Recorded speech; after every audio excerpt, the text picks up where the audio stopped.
बिस्मिल्लाहिर्रहमानिर्रहीम। अस्सलाम वालेकुम नाज़रीन, आप देख रहे हैं प्रोग्राम फैसला। मैं हूं आफ्ताब बोगरी। बात करें फैसलों की तो यकीनी फैसले करने पड़ेंगे पूरी दुनिया को मिलकर। यकीनी तौर पर आज सिपाही Salaar, chief of defence force field marshal Syed Asif Munir और वफाकी वज़ीर दाखिला मोहसिन नकवी आज तेहरान पहुँचे। तेहरान पहुँचने के बाद यकीनी तौर पर बड़ी अहम मुलाकातें, और इसके साथ साथ अगर बात की जाए कि प्रेसिडेंट ट्रंप की जानिब से वाज़ेह तौर पर ना ही ईरान मगर पूरी दुनिया को बताया गया कि ईरान के साथ जो भी तिजारत करेगा उसके ऊपर भी कड़ी सी कड़ी पाबंदियां आयद की जाएंगी। आज फील्ड मार्शल सैयद आसिफ मुनीर की जानिब एक बार फिर अमेरिका समेत पूरी दुनिया के तमाम कैपिटल और तमाम हुक्मरान देख रहे हैं कि फील्ड मार्शल शायद आज इतना कोई बड़ा ब्रेक थ्रू लेके आए जिससे जो है प्रेसिडेंट ट्रंप को भी रास्ता मिल सके कि वो इस जंग से निकल सके। माजी में भी पाकिस्तान और पाकिस्तान के सिपाही सलार फील्ड मार्शल सैयद आसिफ मुनीर की कोशिशें और काविशें बड़ी अहम थी, जिसमें कई दफ़ा जो है कह सकते हैं कि मौका मिला जिसको फील्ड मार्शल ने वाज़ेह तौर पर अमेरिका और अमेरिका की पूरी कह सकते हैं कि प्रेसिडेंट ट्रंप की टीम को बताया भी और मुआहदे भी हुए, बातचीत भी हुई, मगर फिर कहीं ना कहीं ये बातें रुक गईं और डेडलॉक बरकरार रहा। मगर प्रेसिडेंट ट्रंप की जानिब से आबरा हॉर्मज़ का एक नक्शा वाज़ेह तौर पर अया करना कि स्टेट ऑफ हॉर्मज़ जो है वो उनकी टेरिटरी है। फिर इसी तरह ईरान की जानिब से भी ये सूरत हाल नज़र आई कि उन्होंने भी कहा कि अमेरिका का कैलिफोर्निया में सबसे ज़्यादा जहाँ पर अमेरिका में जो है लोग ईरानी रहते हैं वो उनकी टेरिटरी है। तो ये पहली दफ़ा इस वक्त सूरत हाल नज़र आ रही है जब से अमेरिका और ईरान की जंग जितने भी सुदूर आए वो अब तक ऐसी स्टेटमेंट नहीं दे सके हैं। इसी पे आज गुफ्तगू का आगाज़ करेंगे। मेरे साथ ज़मीर असदी साहब हैं, सीनियर तज्ज़िया निगार हैं बीजिंग से, आपका बहुत शुक्रिया।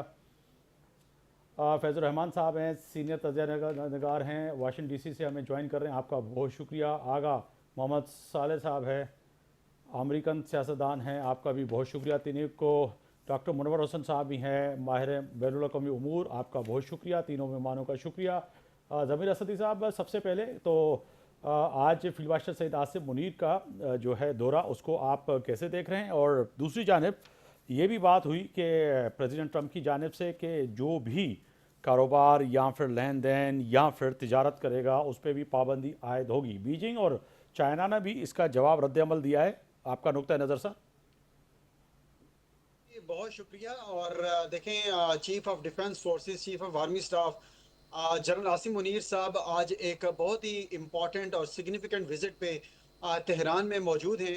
और पहले की तरह इस मरतबा भी सारी दुनिया की नज़रें जो हैं वो फील्ड मार्शल साहब की जानिब जो है वो मरकूज़ हैं, क्योंकि फील्ड मार्शल साहब ने पहले भी इंतहाई मेहनत के साथ ये कोशिश की थी कि अमेरिका और ईरान के माबैन जो मामलात हैं वो खुश उसलूबी से तय हों, किसी भी किस्म का सीज़ फायर हो, दोनों ममालिक के माबैन बातचीत हो, मुज़ाकरात हों, और जो अनसर्टेनिटी पूरी दुनिया में खासतौर पर इकोनॉमिक अनसर्टेनिटी फैली हुई थी वो जो है वो रुक सके। तो उसमें फील्ड मार्शल साहब तने तनहा मैं ये कहूँगा कि वो कामयाब हुए। जो काम यूनाइटेड नेशंस को या G20 को या G7 को या दीगर जो बड़ी तंजीमें हैं दुनिया की उनको करना चाहिए था काम, वो काम अकेले जो है वो सैयद आसिम मुनीर साहब जो है वो करने में कामयाब हुए। तो इसी तरह का ये विजिट जब इकोनॉमिक डी डे की बात की जा रही है प्रेसिडेंट ट्रंप की तरफ से ईरान के खिलाफ, तो ऐसी सिचुएशन में एक बार फिर जो है सैयद आसिम मुनीर साहब, फील्ड मार्शल साहब जो है वो तेहरान पहुंचे हैं इस उम्मीद के साथ कि ईरानी और अमेरिकन के माबैन एक किस्म का जो इस वक्त एक डेडलॉक जो आ गया है दोबारा से और कशीदगी को बढ़ने का इम्कान है। तो ऐसी उम्मीद के साथ तेहरान पहुंचे हैं कि दोनों के माबैन इस बिल्कुल डेडलॉक को जो है वो साथ ही खत्म रहेगा। किया फजल जाए। रहमान साहब, और एक आपका बार बहुत शुक्रिया। अच्छा, आगा मोहम्मद साल साहब हैं हमारे साथ। अच्छा जी जी, असद साहब फरमाइएगा सर। जी, तो ऐसी सूरत हाल में ये उम्मीद की जा रही है कि ये डेडलॉक जो है अमेरिका और ईरान के माबैन जो है वो फील्ड मार्शल साहब जो है वो खत्म करवाने में कामयाब होंगे, और एक अच्छी खबर जो है वो तेहरान से जो है वो आएगी। ये उम्मीद इसलिए है क्योंकि फील्ड मार्शल साहब जो हैं उन पर अमेरिकन प्रेसिडेंट डोनाल्ड ट्रंप जो हैं वो बहुत ज्यादा ट्रस्ट करते हैं, और अमेरिकन प्रेसिडेंट जो हैं वो सरेआम इस बात का बरमला जो है इजहार करते हैं कि सैयद आसिम मुनीर जो हैं वो मेरे फेवरेट फील्ड मार्शल हैं। और ये जो अमेरिका को अगर इस जंग में किसी तरीके से अमन की जो है वो उम्मीद पैदा हुई थी ईरान के बिल्कुल साथ, वो उम्मीद भी पैदा हुई थी। ज़मीर फील्ड असद मार्शल साहब साहब साथ की। ही रहेगा। फैज़ुर रहमान साहब ने हमें ज्वाइन किया है, सीनियर तज्ज़िया निगार हैं वाशिंगटन डीसी से, आपका बहुत शुक्रिया। फैज़ुर रहमान साहब, आपने वक्त निकाला मेरे प्रोग्राम के लिए। फरमाइएगा, फील्ड मार्शल आसिफ मुनीर साहब आज तेहरान पहुँचे हैं और इसके साथ साथ इस वक्त आप डीसी में मौजूद हैं। कैसे देख रहे जी। हैं इस दौरे को? और ख़ास तौर पर कहा जा सकता है कि सुबह से लेकर अब तक ये खबरें आई कि कह सकते हैं कि एक बड़ी कोशिश, अहम कोशिश chief of defence force field marshal Syed Asif Munir की जानिब से कि कहीं ना कहीं जो कि इस वक्त अमेरिका और जो है तेहरान के बीच में जो तनाव कहें, फिर कह सकते हैं कि जो पाबंदियों को लेके भी जो अमेरिका ने अब ऐलान कर रखा है, उसमें कमी ला सके। जी, बहुत-बहुत शुक्रिया आफ्ताब साहब। इसमें मेरा ख़्याल है सबसे बड़ी जो बात है और खुद जो वाशिंगटन के हलक़ों में कही जा रही है, जैसे कि आपने भी खुद फरमाया कि ये मैं वो लफ्ज़ तो यूज़ नहीं कर रहा, लेकिन जैसे मुहावरतन कहा जाता है लास्ट डिच एफर्ट, जी। कि इस बात की कोशिश की जाए ख़ुसूसन फ़ील्ड मार्शल के ज़रिए जो ऑफ़िसेज़, उनके ऑफ़िसेज़ का जो एहतराम, और जो एक एक कहना चाहिए कि एक अच्छा दिली मामलात वहाँ पर ज़्यादा अहम है ईरान और पाकिस्तान के दरमियान, और उनकी एक अपनी ज़ाती हैसियत में भी वो वहाँ बात करते हैं। तो और रॉयटर्स की जो खबर है, आपको गालिबन आपके नाज़रीन को भी मालूम होगा कि उन्होंने फ़ोन पे बात की है डोनाल्ड ट्रंप से इस दौरे को जी। ईरान जाने से पहले। अच्छा, फिर साथ-साथ आप यहाँ देखिए कि वाशिंगटन में जो इनकी वज़ारत ख़ज़ाना है, उसने नई पाबंदियाँ आयद कर दी हैं। पीर से वो पहली तारीख से वो एक और नया फ़ेज़, बहुत ही सख्त फ़ेज़ शुरू होने वाला है। फिर आप ईरान के जो रज़ाई साहब हैं, जो बहुत करीब हैं आयतुल्लाह मुज्तबा ख़ामनाई साहब से, जो रहबर आला हैं, उनका बयान कि वो अब कुछ शराइत पर मक्का जो अकॉर्ड है उसको जॉइन कर सकते हैं। तो ये कई चीज़ें एक साथ चल रही हैं, लेकिन जो फील्ड मार्शल का जो ट्रिप है वो इसलिए बहुत अहम है कि अगर एक पाकिस्तान की तरफ से ज़ाहिर है सबसे बड़ा एक मीडिएशन का रोल पाकिस्तान ने अब तक प्ले किया है, और पाकिस्तान ही के ज़रिए मैसेज दिया जा रहा है, और जैसा कि मैंने अर्ज़ किया कि डोनाल्ड ट्रंप से बातचीत करके वहाँ जाना, इसका मतलब ये हुआ कि कुछ अंदरूने खाना या कुछ बैकग्राउंड में कुछ ऐसी बातें हो रही हैं शायद जो ईरान के लिए काबिल कबूल हों। और आप इसमें देखिए, इसमें एक और एक मैं जो एलिमेंट बताना चाहता हूँ, एक 2 रोज़ पहले जो मसूद पेज़ेश्कियान साहब का जो सदर ईरान है, उनका जो बयान आया था कि इस वक्त बेहतर है कि हम जंग बंदी की तरफ जाएं, क्योंकि अब उसके जो इक़्तिसादी मामलात हैं ईरान के, वो काफ़ी बुरे जा रहे हैं, और काफ़ी वहाँ की माशी हालात, और उसके अलावा खुद जो एक इंफ्रास्ट्रक्चर को जो नुकसान पहुंचा है, समाजी हालात, तो उसकी बुनियाद पर एक वहाँ के सदर की तरफ से ये बयान आना, तो चीज़ें आपको लग रहा है कि कुछ शायद बेहतरी की तरफ जा रही हों। और अगर रज़ाई साहब ने जो शराइत पेश की है मक्का अकॉर्ड को ज्वाइन करने, अगर वो शराइत में थोड़ा बहुत रद्द-बदल करके अगर वो शामिल हो जाए, तो ये बहुत बड़ा एक वाक़या होगा, बिल्कुल। बड़ा एक नेशनल फैज़ वाक़या है, फैज़ुर रहमान साहब बल्कि साथ ही रहेगा। बैनुल-अक़वामी, आगा और मोहम्मद उसमें साले मैं साहब हैं, उन्होंने फील्ड ज्वाइन मार्शल किया है, मैं उनकी साहब। तरफ जाऊँगा। आगा साहब, आपके वक्त का बहुत शुक्रिया। जिस तरह से बात हो रही है कि इस वक्त फील्ड मार्शल सैयद आसिफ मुनीर साहब का दौरा, और यकीन तौर पर पहले गुफ्तगू भी हुई और इसके साथ साथ कोई ब्रेक थ्रू होता हुआ नज़र आ रहा है, क्योंकि अब कह सकते हैं कि फ़ैसला होना है, क्योंकि अब दुनिया जो कि अभी मज़ीद माशी पाबंदियाँ जो आयद करने जा रहा है, बल्कि आयद कर चुके हैं अमेरिका की जानिब से, फिर इससे जो है नुकसानात यकीनी तौर पर एशियन और उन गरीब ममालिक के ऊपर भी तो होंगे ही होंगे बरह रास्त, मगर अमेरिका को भी सूरत हाल से दो चार हैं। आज खबर आई है कि अमेरिका भी आने वाले दिनों में जो है बड़ी महंगाई की चक्की में पिसता हुआ नज़र आ रहा है। ऐसा है सर? जी बिल्कुल, ऐसा ही है। और इस वक्त जो हालात हैं वो आज से नहीं है। अमेरिका पिसता हुआ नजर नहीं आ रहा, अमेरिका पिसा जा रहा है।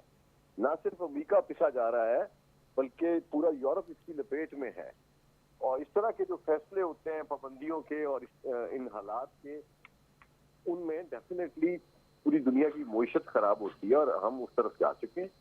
और ये इसमें तो कोई दो राय नहीं। जी। सदर ट्रंप के कुछ फैसले ऐसे हैं, और खास तौर पे वो जो इजरायली लॉबी है, जिस तरह से उन्होंने अपना इन्फ्लुएंस उन पे रखा है, उस इन्फ्लुएंस के नतीजे में बेशुमार ऐसे मामला हैं कि जो अमेरिका अपनी जो एक साख थी वो उसने बुरी तरह से मुतासिर हुई है। ठीक है। आगा साहब, आपने कहा कि बिल्कुल कि आने वाले वक्त में बड़ा मसला है, मगर जो है ज़मीर असदी साहब, एक तरफ जो है अमेरिका ने, जिस तरह से मैंने अपने स्टार्ट में भी कहा कि पाबंदियां आयद करने का जो फैसला है, जैसे कि फैज़ुर रहमान साहब भी बता रहे थे, क्या वाक़ईतन आप समझते हैं कि बीजिंग या जो है चाइना, जो कि उनके लिए भी वाज़े तौर पर कहा गया है कि उनकी कंपनियां चाहे नाम बदल के काम करें, कहीं से भी करें, उनके ऊपर वही पाबंदियां होंगी, और अगर बीजिंग इस पाबंदियों से इनकारी है तो समझते हैं कि फिर आपके मुराद ये है कि चाइना और जो है अमेरिका के ताल्लुकात में भी जो है कहीं ना कहीं इसी तरह की सूरत हाल होगी कि आपके ऊपर, यानी कि बीजिंग के ऊपर और चाइना के ऊपर भी पाबंदी आयद होगी?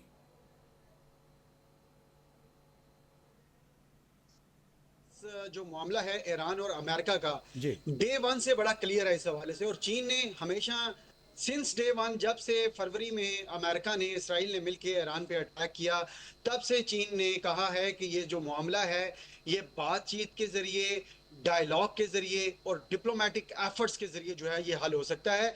और इसमें किसी भी किस्म का दबाव और धमकियां, चाहे आप ईरान पे डालें या इकोनॉमिक डी डे के हवाले से पूरी दुनिया को आप थ्रेटन करें, वो कामयाब नहीं होंगी।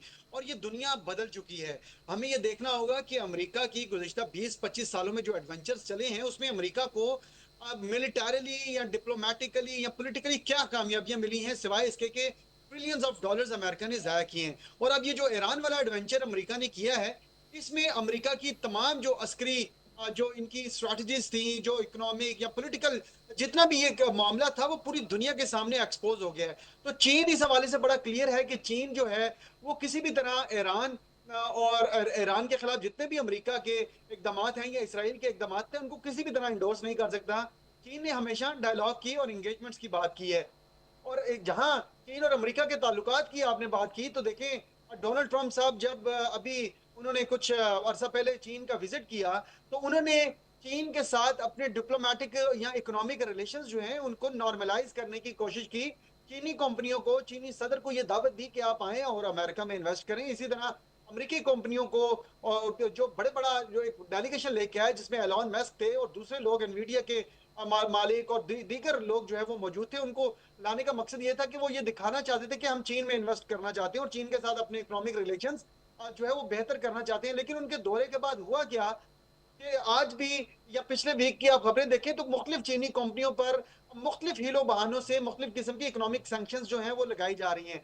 और अब इकोनॉमिक डी डे के तहत भी ये बात की जा रही है कि चीन जो है वो ईरान का सबसे बड़ा तिजारती पार्टनर है, और ईरान की जो सबसे बड़ी जो ऑयल सप्लाई है वो चीन की जानिब जाती है। तो चीन भी किसी तरह इस किस्म की पाबंदियों का जो है वो शिकार हो सकता है।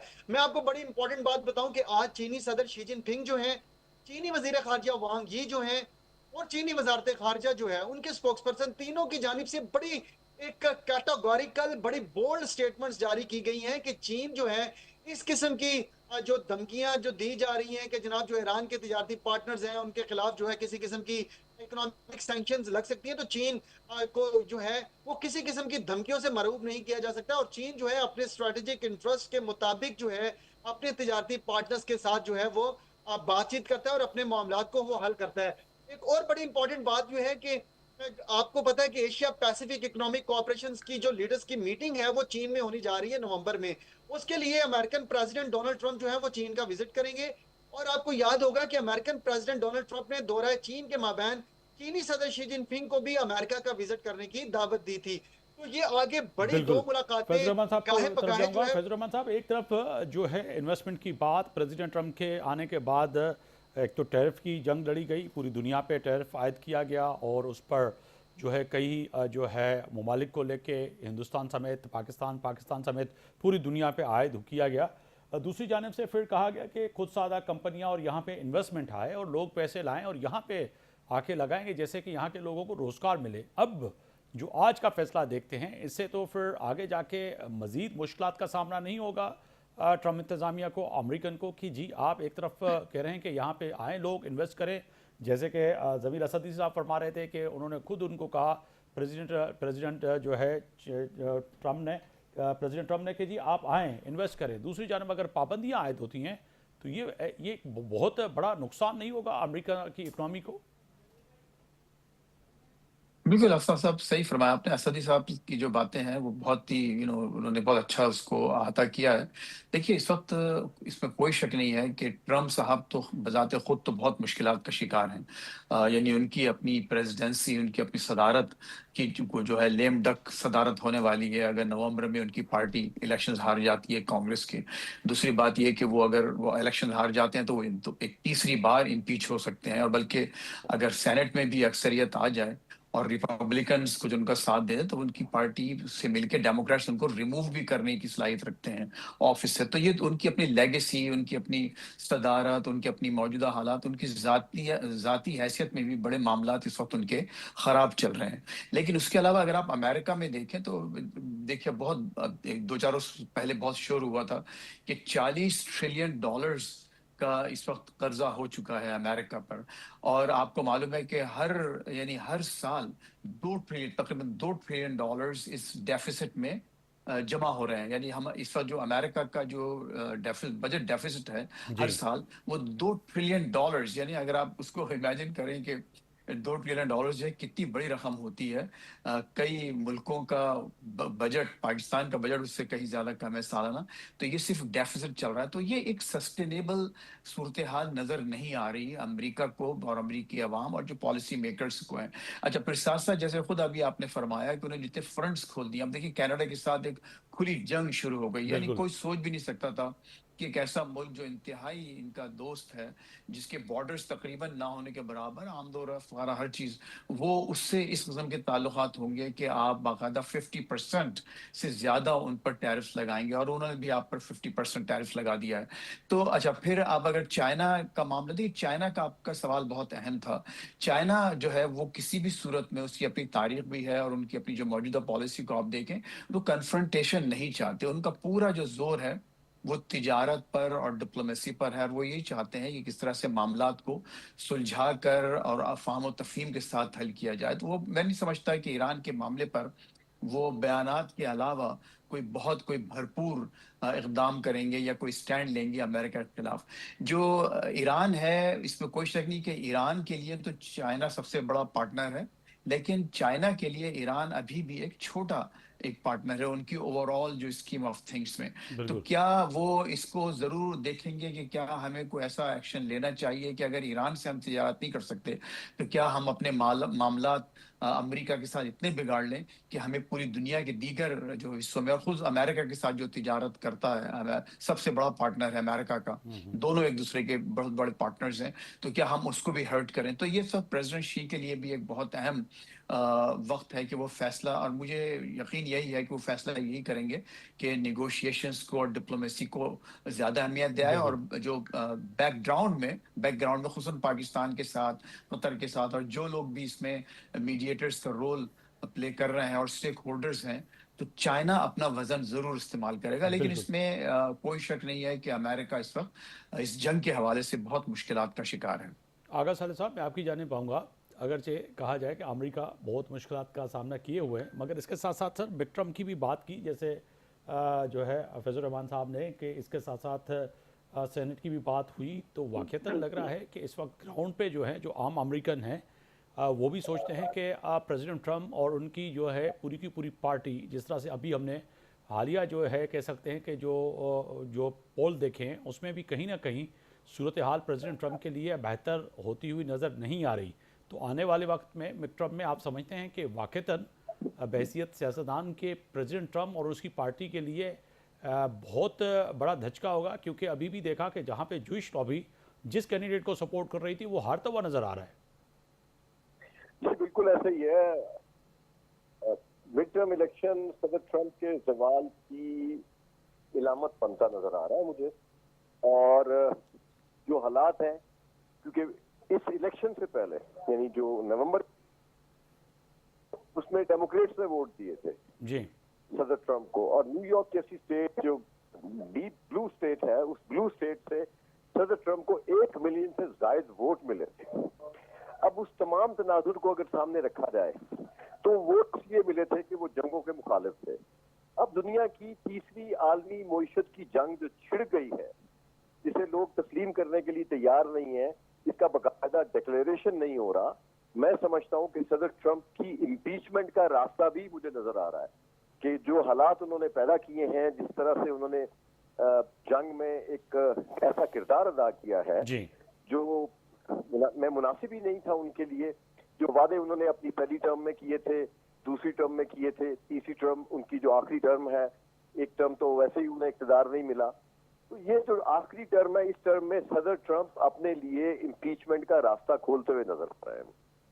क्योंकि वो लोग जिन्होंने सदर ट्रंप को अमन के लिए वोट दिया था, मईशत के लिए वोट दिया था, आज अमेरिका की मईशत और अमन दोनों चीजें जो है सदर ट्रंप ने अंदरूनी तौर पे और बैरूनी तौर पे वो तमाम इकदाम किए हैं जो उन दावों के बारक साबित हो रहे हैं। सही तो इन हालात में सदर ट्रंप जो है बहुत मुश्किल में है। और इन्हीं जो हालिया जून में प्राइमरी के इंतखाबात हुए हैं, उसमें जो सोशलिस्ट डेमोक्रेट हैं खास तौर पे, उनको जो अक्सरियत मिल रही है, तो इसका मतलब यह है कि वो तमाम नाराज लोग जो जंग के मुखालिफ थे, वो आज फिर वो वापस उस कैंप में जा रहे हैं। और फिलाडेल्फिया में 30 साल में एक ऐसी सिचुएशन नहीं बनी थी। आज फिलाडेल्फिया जैसी स्टेट में भी उनके खिलाफ वो जो सोशलिस्ट डेमोक्रेट हैं वो जीतते हुए नजर आ रहे हैं। आने वाले वक्त में सूरत हाल क्या बनती है और पाकिस्तान के फील्ड मार्शल सैयद आसिम मुनीर साहब की जो कोशिशें हैं आने वाले चंद घंटों में देखते हैं कि क्या रंग लाती हैं। फजल रहमान साहब सीनियर तजिया निगार हमारे साथ वाशिंगटन DC से मौजूद थे। अमेरिका से आपका बहुत शुक्रिया। समीर असदी साहब सीनियर तजिया निगार बीजिंग से हमारे साथ मौजूद थे। आगा साले अमेरिकन सियासतदान, आप तीनों मेहमानों का बहुत शुक्रिया। ब्रेक पे जा रहे हैं, वापस आएंगे तो बात करेंगे हबीब जालिब की, उस बेटी की जिस बेटी को गुज़श्ता 2 रोज़ से यकीनी तौर पर जो है पंजाब के अंदर कह सकते हैं कि रोज़गार के लिए और पेट पालने के लिए जिस तरह से तंग किया जा रहा है, और उसके साथ साथ सवाल उठे जा रहे हैं कि एक ऐसे बाप की बेटी जिसको यकीनी तौर पर जो है पूरी हुकूमत की, पाकिस्तान की गवर्नमेंट की, जमहूरी इदारों की सपोर्ट होनी चाहिए थी, बजाय उनको जो है पंजाब हुकूमत ने जिस तरह से जो है वहाँ की हुकूमत, पंजाब हुकूमत और ख़ास तौर पे इंतज़ामिया ने जिस तरह से वो पेश आई है, वो अपनी जगह पे बड़े अहम सवाल उठ रहे हैं। वापस आएंगे तो इसी पे बात करेंगे।